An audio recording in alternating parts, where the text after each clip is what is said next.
사무엘하 12장입니다. 12장 15절 말씀부터 25절 말씀까지 보겠습니다. 사무엘하 12장 15절 말씀부터 25절 말씀까지. 나단이 자기 집으로 돌아가니라. 우리아의 아내가 다윗에게 낳은 아이를 여호와께서 치심에 심히 앓는지라.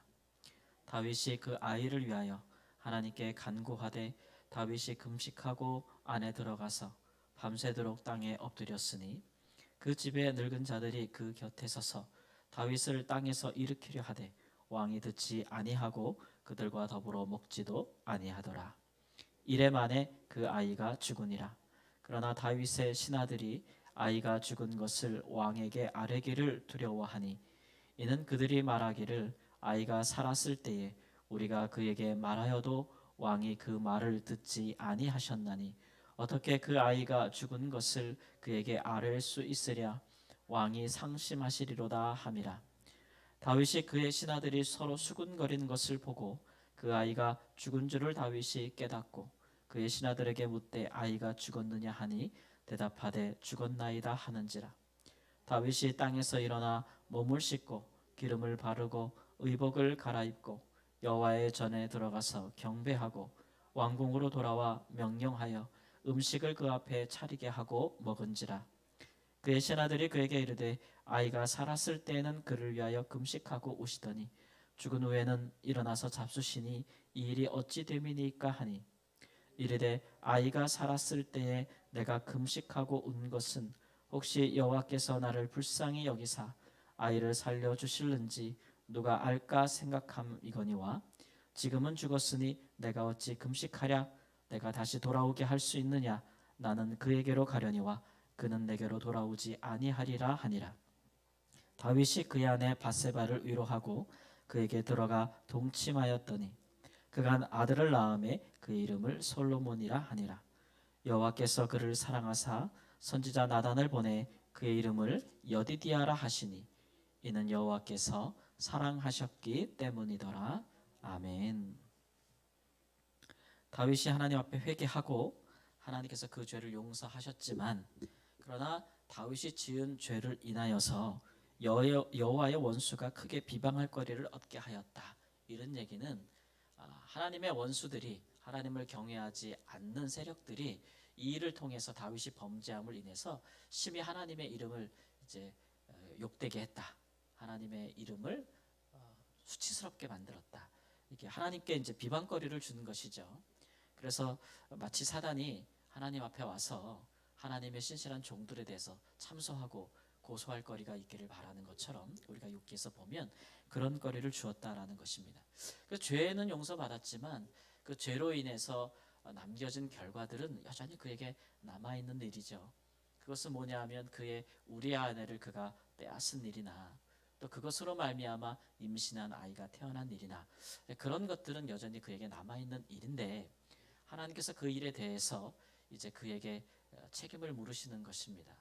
그러니까 이런 걸 보면 죄는 우리가 하나님 앞에 진실로 회개할 때에 시편 51편에 보면 다윗이 나단이 그에게 왔을 때에 그 말을 듣고 회개하기를 시작해서 어떤 마음으로 회개했는지를 51편에 기록하고 있는데 그가 자기 죄를 도말하여 달라고 제거하여 달라고 하나님께 막 기도하고 또 자기에게서 성령을 거두지 말아달라고 기도하고 왜냐하면 성령이 거둬져 갈 때에 어떻게 비참한 상태에 빠질 수 있는지를 사울 왕을 통해서 그가 보았거든요. 그래서 그런 것들을 하나님께 간구하고 내 안에 다시 정직한 영을 회복시켜 달라 이렇게 간구하는 모습들을 우리가 볼 수가 있는데 그러나 하나님께서 그 아이가 그 다윗과 바세바의 일로 말미암아 임신하고 출생한 아이가 살기를 하나님께서 허락하지 아니하셨다라는 것이 이제 성경의 말씀입니다.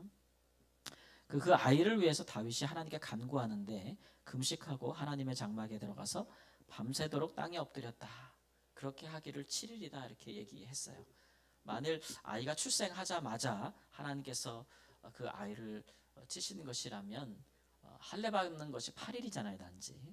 그러니까 할례 받기 전에 그 아이를 치신 것이고 할례라고 하는 것은 그가 이제 하나님의 언약의 백성으로 되는 인치는 거잖아요. 구약에 의하면 그런 일이 되니 다윗에게는 더 크게 고통스러운 일이 되었을 것입니다. 정확히 언제부터 그렇게 하셨는지는 모르지만 이렇게 추정하시는 분들이 있고, 그렇게 돼서 다윗이 7일 동안 땅에 엎드려서 기도하고 금식했다라는 것이죠. 근데 다윗의 주변에 있는 이제 그로 함께 했던 많은 신하들은 다윗의 이제 옥체를 걱정하는 거예요. 그렇죠?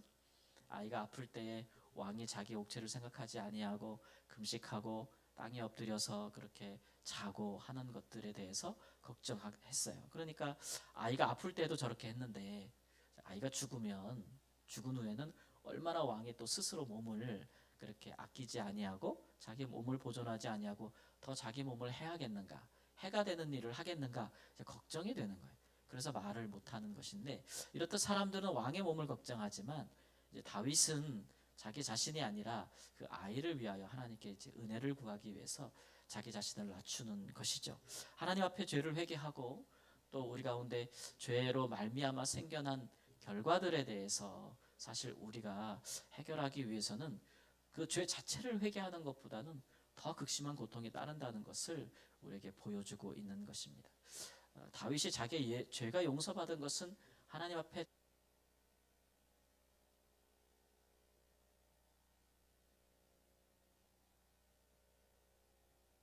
그러나 그 아이가 생명을 잃고 그런 말미암아 자기가 고통하고 상심하고 상한 심령이 되고 하나님 앞에 그렇게 하는 것은 그에게 더 큰 고통이 될 수밖에 없는 것이겠죠. 그게 우리 사람의 마음이 아니겠어요? 하나님께서 그렇게 하심으로써 하나님은 죄의 용서와 더불어서 함께 그 죄에 대해서 하나님께서 얼마나 진노하셨는가를 다 보여주기를 원하시는 것이라, 이렇게 이제 말씀에서 알 수가 있겠습니다. 그리고서는 다윗은 하나님께서 그 아이를 데려가신 후에는 이제 오히려 그가 금식을 회하고 머리에 기름을 바르고 옷을 입고서는 하나님 앞에서 그가 이제 음식도 먹고 사람들 앞에서도 다시 왕의 직무를 정상적으로 감당하는 것을 볼 수가 있어요. 이런 일들은 사람들이 이제 하나님 중심으로 사고하지 않는 사람들은 이해하기 어려운 행보죠. 아이가 아플 때는 저렇게 했는데 죽은 후에는 더 고통스러울 텐데 어떻게 저렇게 하는가? 무엇을 위해 금식했던가? 무엇을 위해 저렇게 땅에 엎드려서 샀던가? 이런 생각들을 할 수 있겠는데, 다윗은 이제 하나님 앞에 그 아이의 생명을 위해서 간구했던 것입니다.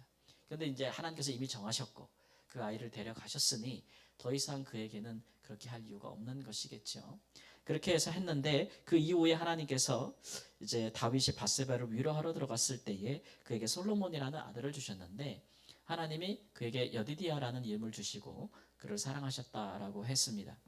오늘 이 말씀을 보면 우리가 그 아이가 죽은 이후에 바로 솔로몬이 태어났나 보다 이렇게 생각할 수 있지만, 그러나 역대상 3장 5절에 가보고 다른 성경을 참조해서 다윗의 족보에 나온 아들들의 이름을 생각해 보면 다윗이 밧세바와에게서 난 아들들은 총 4명이 있습니다. 이 죽은 아이를 빼고. 근데 솔로몬은 그 중에 4번째 아들이에요. 그러니까 첫 태어난 아이가 죽고 그의 이름은 우리에게 알려진 바가 없습니다. 뭐 금방 이제 죽었기 때문에. 그리고 나서 솔로몬이 태어날 때까지 3 아들이 더 있었어요. 그리고 나서 솔로몬이 태어났을 때 하나님께서 그 아이의 이름을 지어주시면서 나다는 선지자를 보내서 그렇게 했다는 것은 그 기간 동안이 하나님이 다윗에게 그 죄에 대한 어떤 그 고통, 죄로 말미암는 결과들에 대해서 하나님 앞에 정말 심각하게 그 자신의 관계가 회복되지 않았음을 보여주는 것이고, 그 넷째 아들이 태어났을 때 비로소 하나님께서 선지자를 다시 보냈으니 다윗을 향한 하나님의 관계가 회복되기를 시작하였음을 보여주고 있는 거예요. 그러니까 솔로몬이 넷째 아들이라는 것을 우리가 생각해 본다면 그 시기는 알 수 없지만 넷째 아들이 태어날 때까지 다윗이 얼마나 그가 하나님 앞에서 은혜를 얻기 위해서 고통했을까, 또 하나님 앞에서 얼마나 회개하고 또 회개했을까, 이런 여러 가지 것들을 우리가 좀 생각해 볼 수 있는 것입니다. 죄를 회개한다는 것은 이렇게 죄를 짓는 것보다도 더 고통스러운 일입니다. 우리가 죄를 질 때에는 죄를 회개하고 죄가 우리 가운데 씻겨지고 또 죄에 대한 결과를 우리가 이렇게 감당해야 된다는 부분들을 잘 생각지를 못해요.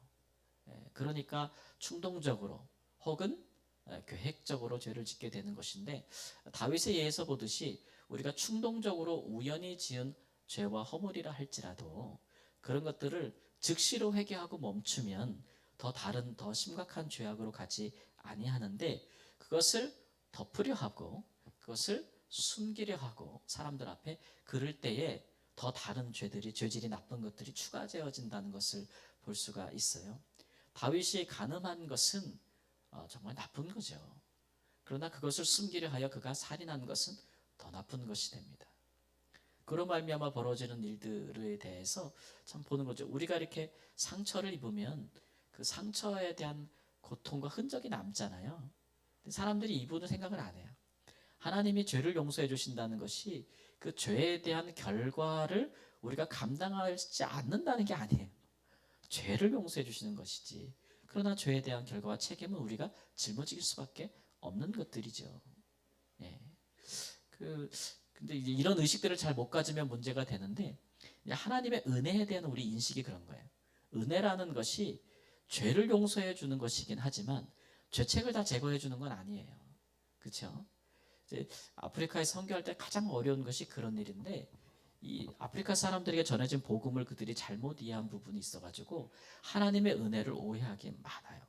어떤 식으로 오해하냐면, 내가 어떤 죄를 지었어도 그 죄를 내가 용서해달라고 forgive me, 용서해달라고 이야기하면 당연히 용서해줘야 되는 것이고, 그 용서라는 것은 죄책, 죄에 대한 결과를 하나도 갚지 않아도 된다, 이런 얘기가 돼요. 그 사람들에게는 문화적으로 그렇게 이해했기 때문에 도둑질을 하고 물건을 훔쳤어요. 드러났어요. 그래도 와서 그냥 당당하게 용서해줘, 그렇게 이야기를 해요. 용서해주지 않으면 용서해주지 않는 자의 허물이고, 그래 용서해줄게 그러면 자기가 훔쳐간 물건을 돌려주지 않아도 돼요. 그렇게 생각을 해요. 그래서 그러면 그 훔쳐간 것을 돌려놔라 그러면 오히려 분노하고 화를 내죠. 아니 용서했다면서 왜 이걸 다시 찾는 거야? 진정으로 용서한 게 아니다. 뭐 이렇게 오히려 공격을 하는 것을 볼 수 있어요. 근데 그런 전반적인 문화가 그 사회 가운데서 어떤 잘못이나 범죄를 해도 거기에 대한 책임을 묻지 않는 그런 문화가 돼요.